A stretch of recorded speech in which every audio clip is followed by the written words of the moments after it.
क्या मामला है? आज सुप्रीम कोर्ट ने मध्य प्रदेश के 27% आरक्षण पर सुनवाई की गई। मैं आप लोगों को एक बैक में बताना चाहता हूं कि मध्य प्रदेश में 2019 में मध्य प्रदेश की सरकार के द्वारा 27% आरक्षण दिया गया, जिस पर यूथ फॉर इक्वलिटी संगठन के द्वारा एक याचिका प्रस्तुत गई उस 27% आरक्षण पर, उस पर स्टे किया गया था। बाद में 26 फरवरी 2025 को माननीय उच्च न्यायालय मध्य प्रदेश के द्वारा एक ऐतिहासिक फैसला देते हुए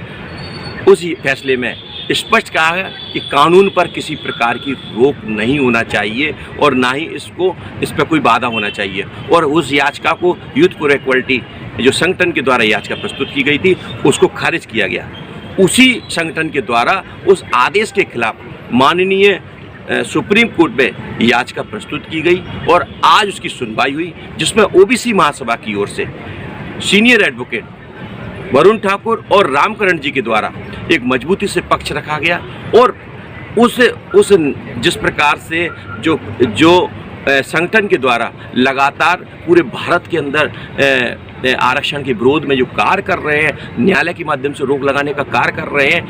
आज उनका चेहरा सामने आया। साथ ही मैं इस बात को भी आपके समक्ष बताना चाहता हूं और आप लोगों को, क्योंकि आप एक मीडिया के एक साथी हैं और आप पूरा चौथा स्तंभ में इस समाज के बीच में बताना चाहता हूं कि यूथ फॉर इक्वलिटी पूर्ण रूप से भारत का एक आरक्षण विरोधी संगठन है, पूरी SC/ST के अधिकारों के विरोध में कार्य करने वाला संगठन है और पूरी तरह से ये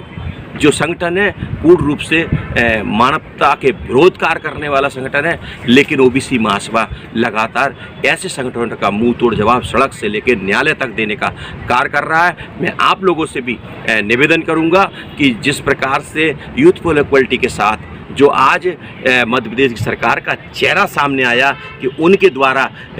उस संगठन के रोक लगाने या ऐसे संगठनों के खिलाफ कार्रवाई के लिए न्यायालय में कुछ बात नहीं कही, इससे ये दिखाई देता है कि सरकार यूथ फॉर इक्वलिटी संगठन के साथ है और आरक्षण विरोधी है, पिछड़ा वर्ग विरोधी है। इसके लिए ओबीसी महासभा ने आज जिस प्रकार से उनके वकील जो सुप्रीम कोर्ट में अपने ओर से जो हमारे वकीलों के द्वारा जो